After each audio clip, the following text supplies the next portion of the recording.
Halo semuanya, hari ini kita akan membahas sedikit tentang eksplorasi dan produksi hidrokarbon. Lebih tepatnya, tentang regulasi sistem perminyakan yang ada di Indonesia.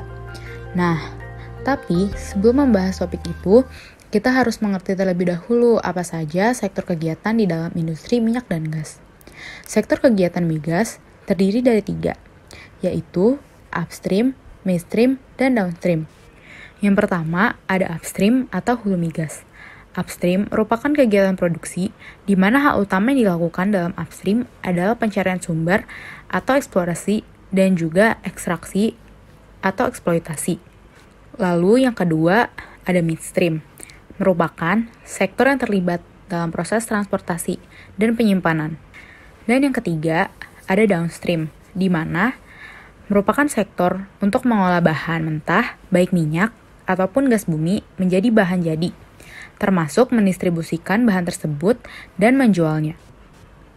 Nah, berdasarkan Undang-Undang Migas Nomor 22 Tahun 2001, sektor kegiatan migas berubah menjadi 2, yaitu upstream atau hulu dan downstream atau hilir.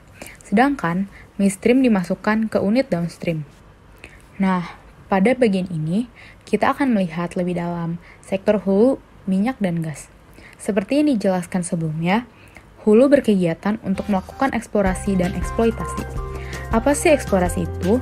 Eksplorasi merupakan kegiatan mencari sumber minyak dan gas dengan teknik-teknik tertentu. Sedangkan eksploitasi merupakan proses pengangkatan minyak bumi dari dalam ke permukaan. Eksplorasi terdiri dari beberapa tahapan kegiatan. Yang pertama, ada studi geologi. Studi geologi adalah studi menentukan struktur batuan yang dapat menjebak hidrokarbon dengan teknik pemetaan dan permukaan. Di mana area yang sudah dilakukan studi geologi akan dikaji lebih lanjut dengan studi geofisika. Di mana studi ini mencari kandungan hidrokarbon pada lapisan bumi dengan menggunakan peralatan gravimetri dan juga magnetometer.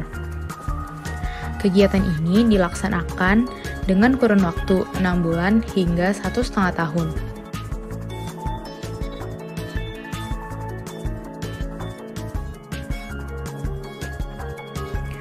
Nah, metode paling banyak untuk mengetahui sifat batuan merupakan survei seismik.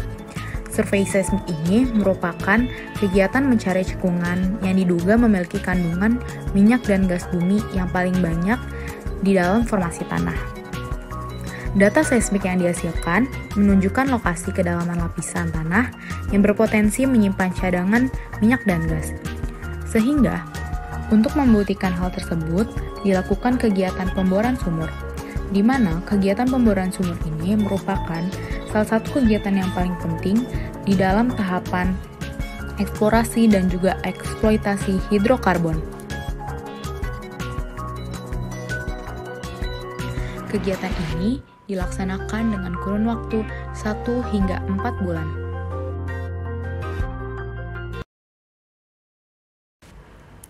Nah, yang terakhir ada downstream atau kegiatan hilir. Downstream, menurut Undang-Undang Migas Nomor 22 Tahun 2001, terdiri dari 4 kegiatan, yaitu pengangkutan, pengolahan, penyimpanan, dan juga pemasaran. Yang pertama ada pengangkutan, yaitu merupakan kegiatan pemindahan migas atau hasil olahan dari wilayah kerja atau dari proses sebelumnya, yaitu eksplorasi dan eksploitasi. Lalu yang kedua ada pengolahan, di mana pada pengolahan ini merupakan proses memurnikan minyak mentah yang dilakukan pada area kilang minyak atau refinery unit. Nah, sarjana teknik kimia yang bekerja di bidang oil and gas atau migas biasanya ditempatkan pada kegiatan pengolahan ini. Yang ketiga adalah penyimpanan, di mana proses ini merupakan proses penerimaan, pengumpulan, dan penampungan minyak bumi dan gas alam, serta hasil olahan lainnya. Yang terakhir adalah pemasaran. Pemasaran merupakan tahap akhir pada bisnis hilir atau industri hilir migas, di mana proses ini juga menjadi ujung dari industri migas karena terdiri dari pembelian, penjualan, ekspor dan impor minyak bumi, serta hasil olahan lainnya. Nah, setelah kita membahas apa itu upstream, midstream, dan downstream, tidak lengkap rasanya kalau kita tidak membahas perusahaan yang menggeluti di bidang tersebut. Salah satunya yaitu Pertamina. Kali ini kita akan membahas bagaimana sejarah terbentuknya Pertamina, sebelum nanti kita beralih ke studi kasus tentang keberadaan industri migas di Indonesia yang menjadi bahasan terpenting pada video ini. Tonggak sejarah Pertamina diawali sekitar tahun 1950-an, yaitu sekitar pada masa kemerdekaan. Ketika penyelenggaraan negara mulai berjalan normal seusai perang mempertahankan kemerdekaan, pemerintah Republik Indonesia mulai menginventarisasi sumber-sumber pendapatan negara, di antaranya dari minyak dan gas. Namun pada saat itu, pengelolaan ladang-ladang minyak peninggalan Belanda terlihat tidak terkendali dan penuh dengan sengketa. Di Sumatera Utara misalnya, banyak perusahaan-perusahaan kecil saling berebut untuk menguasai ladang-ladang tersebut. Lalu, pada tahun 1960, PT Permina direstrukturisasi menjadi PN Permina sebagai tindak lanjut dari kebijakan pemerintah bahwa pihak yang berhak melakukan eksplorasi minyak dan gas di Indonesia adalah negara. Melalui satu peraturan pemerintah yang dikeluarkan Presiden pada tahun 1968, yaitu tepatnya pada tanggal 20 Agustus, PN Permina yang bergerak di bidang produksi digabung dengan PN Pertamin yang bergerak di bidang pemasaran guna menyatukan tenaga, modal, dan sumber daya yang kala itu sangat terbatas. Perusahaan gabungan tersebut dinamakan PN Pertambangan Minyak dan Gas Bumi Nasional yang merupakan kepanjangan dari Pertamina. Selanjutnya, pada tahun 1971, pemerintah menerbitkan Undang-Undang Nomor 8 Tahun 1971, di mana di dalamnya mengatur peran Pertamina sebagai satu-satunya perusahaan milik negara yang ditugaskan melaksanakan pengusahaan migas, mulai dari mengelola dan menghasilkan migas dari ladang-ladang minyak di seluruh wilayah Indonesia, mengelolanya menjadi berbagai produk, dan menyediakan serta melayani kebutuhan bahan bakar minyak dan gas di seluruh Indonesia. Seiring dengan waktu, menghadapi dinamika perubahan di industri minyak dan gas nasional maupun global, pemerintah menerapkan Undang-Undang Nomor 22 Tahun 2001. Pasca penerapan tersebut, Pertamina memiliki kedudukan yang sama dengan perusahaan minyak lainnya.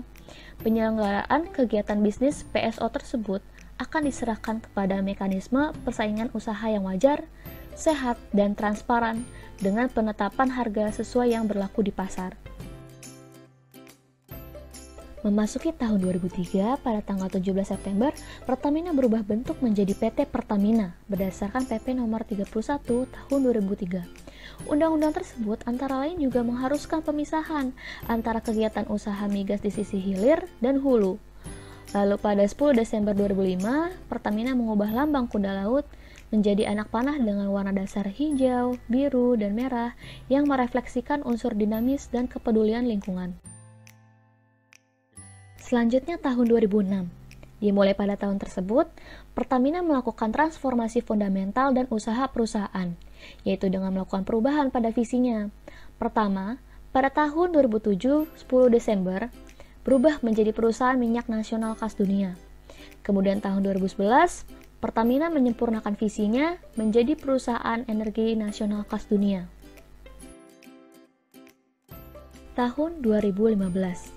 Di tahun ini tidak banyak terjadi perubahan, ya hanya saja mengalami perubahan dalam hal anggaran dasar Pertamina, dalam hal optimalisasi pemanfaatan sumber daya, peningkatan modal ditempatkan, dan diambil bagian oleh negara, serta perbuatan-perbuatan direksi yang memerlukan persetujuan tertulis Dewan Komisaris, yang dimana perubahan ini disetujui oleh Menteri BUMN selaku RUPS pada 14 Desember 2015. Selanjutnya, pada 24 November 2016, Menteri BUMN selaku RUPS juga melakukan persetujuan terhadap perubahan anggaran dasar Pertamina terkait dengan komposisi direksi dan Dewan Komisaris, kewenangan atas nama Direktur Utama, pembagian tugas dan wewenang direksi, serta kehadiran rapat Direktur Utama dan Dewan Komisaris. Oke, setelah sebelumnya kita sudah mengetahui teori tentang upstream, midstream, maupun downstream. Pada kesempatan kali ini kita akan membahas tentang studi kasus yang beberapa belakangan ini sudah diperbincangkan, yaitu mengapa tiba-tiba rancangan Undang-Undang Mineral dan Batubara atau kita sering mendengar RUU Minerba itu tiba-tiba disahkan. Inti dari permasalahannya adalah rancangan Undang-Undang Mineral dan Batubara ini sendiri sudah ada sejak tahun 2015. Namun, tiap tahunnya selalu menambah poin permasalahan yang nantinya berdampak akan dibicarakan pada periode sesudahnya. Kenyataannya, sampai dengan tahun 2019, rancangan Undang-Undang Mineral dan Batubara ini baru mencapai tahap daftar inventarisasi masalah, di mana ternyata pada tahun 2020 langsung disahkan oleh DPR RI. Kemudian di sini yang akan lebih dipertanyakan adalah sebenarnya siapa pihak yang lebih diuntungkan, pihak pemerintahkah atau pihak dari pengusaha pertambangan. Lalu untuk RUU Minerba ini sendiri ada dasarnya, yaitu Undang-Undang Dasar 1945 Pasal 33 yang berbunyi bahwa perekonomian disusun sebagai usaha bersama yang berdasarkan atas asas kekeluargaan. Pertimbangan revisi Undang-Undang Mineral dan Batubara ini dilandaskan oleh 4 faktor, yaitu pertimbangan pertama adalah kepastian hukumnya terhadap perpanjangan kontrak itu sendiri, kemudian yang kedua adalah definisi waktu usaha dalam undang-undang dan kontraknya yang tidak jelas, kemudian yang ketiga adalah realisasi peralihan kontrak karya ke izin usaha pertambangan itu tidak berjalan dengan mulus, lalu yang terakhir adalah mendorong hilirisasi produk pertambangan. Menurut revisi Undang-Undang Nomor 4 Tahun 2009 tentang tambang dan mineral batubara, sebelumnya ada posisi pemerintah dan pengusaha tambang itu dianggap sama. Namun kenyataannya pada RUU Minerba itu terdapat kesenjangan yang nantinya akan dipertanyakan. Untuk tambang itu sendiri ada 7 kontrak yang terjadi di Indonesia. Kontrak ini dilakukan selama 30 tahun dan berakhir pada tahun 2020, dan kontrak ini dapat diperpanjang 2 kali 10 tahun nantinya. Kementerian ESDM itu sendiri sudah meminta untuk ditunda pengesahannya, namun DPR RI tetap mengadakan pengesahan terhadap RUU Minerba ini pada Januari 2020. Kemudian apa usulan dari pemerintah terhadap revisi Undang-Undang Mineral dan Batubara ini sendiri? Di sini ada beberapa usulan dari pemerintah, yaitu yang pertama, penyelesaian permasalahan antar sektor, kemudian yang kedua adalah penguatan konsep wilayah pertambangan, kemudian yang ketiga adalah pengaturan khusus tentang izin pengusahaan batuan, kemudian yang keempat adalah mendorong peningkatan eksplorasi untuk menemukan deposit minerba. Kemudian yang kelima adalah meningkatkan pemanfaatan batubara sebagai sumber energi nasional, dan yang terakhir adalah memperkuat kebijakan peningkatan nilai tambah mineral dan batubara. Untuk Undang-Undang Nomor 8 Tahun 1971 tentang perusahaan pertambangan minyak dan gas bumi negara, di sini ada beberapa poin yang di-highlight, yaitu yang pertama adalah bahwa minyak dan gas bumi adalah bahan galian yang strategis, baik untuk perekonomian negara maupun untuk kepentingan pertahanan dan keamanan nasional. Kemudian poin yang kedua adalah Pertamina yang didirikan dengan peraturan pemerintah RI nomor 27 tahun 1968 ini dipandang perlu memberikan landasan kerja baru guna meningkatkan kemampuan dan menjamin usaha-usaha lebih lanjut. Poin yang terakhir adalah bahwa guna kelancaran terjaminnya pelaksanaan pengusahaan minyak dan gas bumi secara ekonomis di satu pihak, agar diperoleh manfaat yang sebesar-besarnya dari perusahaan tersebut untuk rakyat, bangsa, dan negara di lain pihak. Maka dianggap perlu untuk mengatur kembali perusahaan milik negara yang ditugaskan untuk menyelenggarakan pengusaha pertambangan minyak dan gas bumi dengan suatu undang-undang. Maka di sini yang dipertanyakan adalah sebenarnya Undang-Undang Nomor 8 Tahun 1971 tentang perusahaan pertambangan dan minyak dan gas bumi itu masih relevan atau tidak, dan sebenarnya apakah ada undang-undang lain pengganti dari undang-undang ini. Undang-Undang Nomor 8 Tahun 1971 ini memberikan kewenangan yang cukup besar kepada Pertamina dalam mengusahakan minyak dan gas bumi yang ada di Indonesia, mulai dari eksplorasi, eksploitasi, pemurnian, dan pengolahan, hingga pengangkutan dan penjualan dianggap sebagai solusi untuk membangkitkan Pertamina itu sendiri.